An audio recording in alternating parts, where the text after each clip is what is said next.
I go into the energy? Because I know probably we found that the power's investment in Pakistan is the coal and the hydropower is not very good. But for them, for people that the 20 hours without energy, they don't care about what is the usage. As long as you give me 20 hours the power, let a little bit more polluted is affordable compared to 20 hours suffering. So they do it. So, and one thing that it is quite not very secure anyway. Here, so a lot of security, which is quite experienced to me. But the thing is that when I go home, when we went home in airport, and there is one custom airport officials meet this guy, said, "Why you come to Pakistan?" Because the Chinese face probably is quite popular. This gentleman said, "Oh, because we are trying to help Pakistan to have to support this corridor and then to have more young people to Hong Kong and China." So the official is nowhere here. So order his subordinate to give us a 3 cup of milk tea. They just do it spontaneously, and they don't. It is not. It's just like a friend, which that time that really moved me, touched me. So after that, I have done a lot of things for Pakistan and to invite the people come to Hong Kong or send the people do that. Actually, it is not because 20 hours, for me it's this really key. Because it is the friendship over there. It is not a political gesture, because that 20 hours can be by a political gesture, but multi is definitely by the people. And I think that makes sense for a lot of work. Because only friendship touch people. Okay, anyway, in China they have a lot of challenge, a lot of powers, they have a lot of tension with United States, Japan, and this is India? I can't remember this picture. And a lot of people say that Belt and Road have a direct threat, so they use a port and then total port, Sri Lanka, because China has help finance for at least 35 ports here. This, and then right now we are sharing about this Sri Lanka port. This map is from the New York Times. And this is SCMP, Hong Kong's news say that Sri Lanka is hand over its ports to Chinese government in the news in the English media and here. But however, and they say that okay, because Sri Lanka cannot afford for the investment, the debt, so it has to hand over to China. So the debt trap, in fact, the first ones to propose raise the debt traps, I mean, over the media is an Indian journalist say that involved about the debt trap. So I probably think that China and India is not very good friends. But anyway, so the fact is that, and then people think that, oh, Sri Lanka government is really engaged in a trap that over investment that they have to sell their ports to China, and then at least for 99 years, and then it will possibly become the Navy port.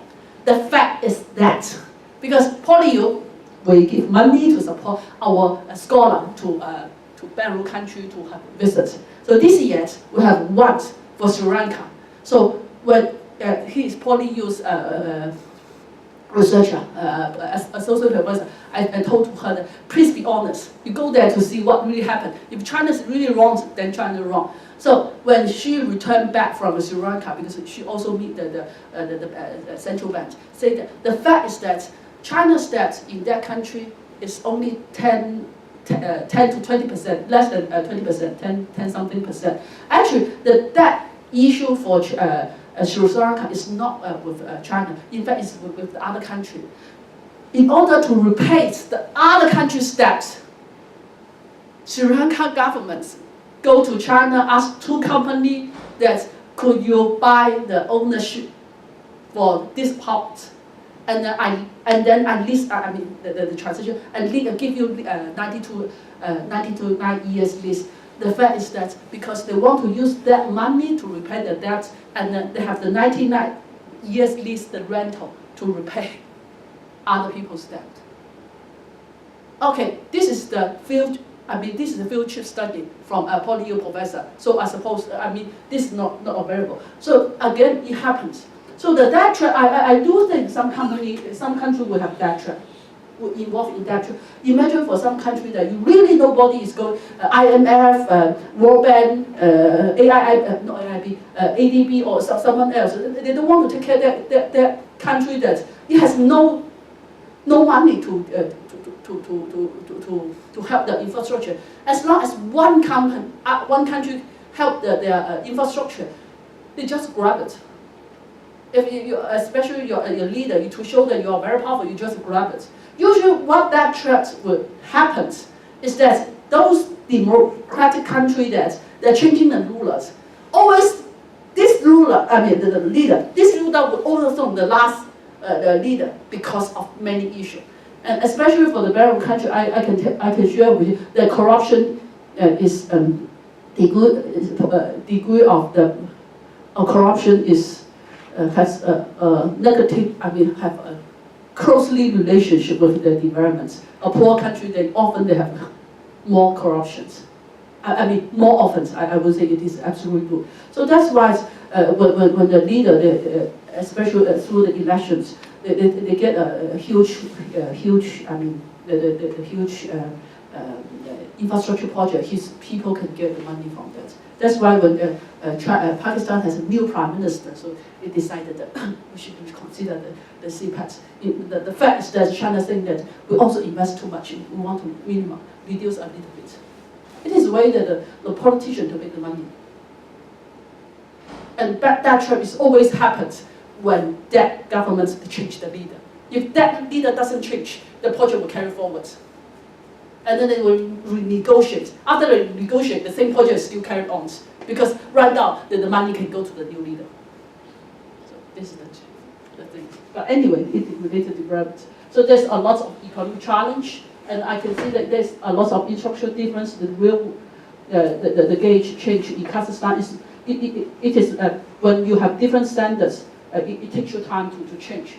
And we found that even the language is a big difference. When I went to Kazakhstan, I tried to use their English menu to book the tickets, and it's okay for me. I can see this, the buttons. Unfortunately, they provide me a Russian language keyboard, so I could not type into that.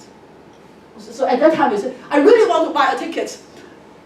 I know English, I have the money, but they give me a Russian ticket, so I could not find Justina Yong. So where is J? U? Okay, I can't see many of my names. So, and then one thing that Belt and Road Initiative is full of the risks over there. So for instance, they have the external risk. I especially use the Chinese word because I copied from one investor which built China and Belarus industrial port for that. One thing I have to, this is one of the things I would like to discuss more. The risk will have a lot of risk, business risk associated with trade, construction, investment. In fact, the risk with the trade is less because you just don't sell. You can contain your risk. For construction, after I construct these tables, so you give me the money, I go. It is also not risky. So the more risky part is come from investment, because you need to have the long-term commitment. But for business investment, it's still less risky because for services, you have a retail shop, you open a restaurant, it is not so risky. For manufacturing investment, is more risky because once you're going to a new country to have the investment that when the company when the country is going to take your assets, your equipment will totally run away.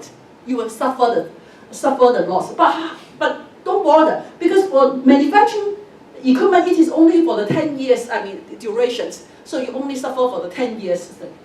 For infrastructure investment, on principle, one infrastructure as you build, you will expect that this infrastructure to be last for 30 years or 40 years.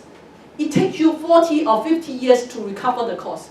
Once you engage into infrastructure investment, that means that once your investment is taken by the government, your suffering is huge.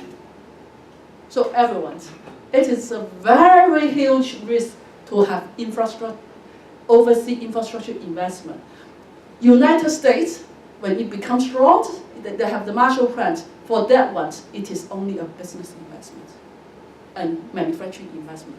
They don't go into the infrastructure investment. So China is very challenging that being a number 2 country going into the most risky investment. So that's why you will always find that there will be this complaint and that complaint over there. It is not because China do good or not do good. It is because of the nature of infrastructure investment. So that's why they have a lot of conflict resolutions effort around the Belt and Road. You can see this one. So I try to conclude here. So what we should try to share with Belt and Road here, because actually it is a reflection of myself, that because right now the time it comes into the big change, especially for the Chinese people.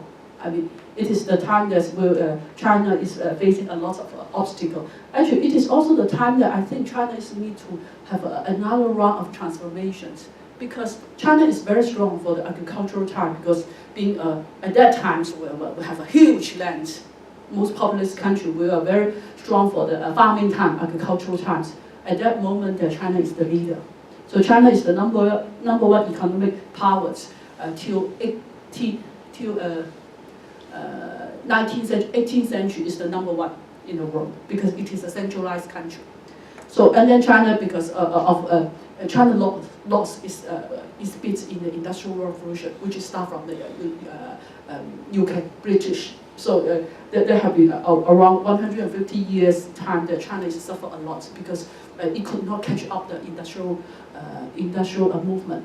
So China used the last 40 years to catch up in terms of industrial development, manufacturing. So and by 2005 or something like that, China has become the manufacturing power in the world. So recently, it's better that with the telecommunication come out, it has gone into the to the semiconductor. However, it is the time that maybe for the I would say for the history, probably think that it is next time we have next movement. You might say that it is digitalization, it is information fraud that happens. So China is also need to how to correspond to the new times of change, because industrial revolution that times it is already almost come to the end. So it becomes a new time. So when we come into this time for Chinese people, that you can go into the China, that right now you don't go to the shop for the ordering, you use the e-commerce. Even when you order the food, you don't go for you just use the mobile device. I think the world is coming into a new time. So for the new consumer behavior, that means as you online ordering, that requires a lot of infrastructure, because you need to have the logistics, you need to a lot of networks. Once your infrastructure never built, you are ready to go through. You can have a bigger market size. At that time, you can have a lot of business model. So what I see, probably because I've never visited Africa, some of my friends say that I'm not sure, but the infrastructure in Africa is not very good. That's why they could not get into the new type of the development. But I think that it is the time that the world is changed. Not because of political power, because technology comes to them. So, and I think that you need to prepare yourself. And when you go into the digitalization, information system time era, the knowledge that you need to connect a lot of people. So it is not only connected to Western country, we also go into the more people in the Belt and Road country, which is regarded relative poor, I would say poor, but it is a lot of people. So it is, I may not think Belt and Road will change the world. I really don't think so. Change the entire world. But it is the way that China to think how it can go into the new time with the new people. So we will try to do together. So I wouldn't say it will be a definitely success. No, it's not true. But it is the way that we redefine ourselves. I think through this one, how we can define ourselves in this new time and for the country. Thank you. One last, I use this one to say thank you. This is the way that President Xi Jinping proposed the Belt and Road initiative. This is in Kazakhstan Nazarbayev University, and this is just this small hall that President Xi announced this initiative.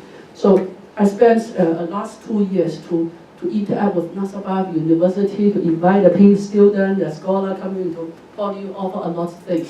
So their university, the college, so they are very nice to allow me to go into this hall to take a photo. So not everyone, including Hong Kong's former CEO, they have the chance to go into this hall. But with friendship, we can do it. So thank you.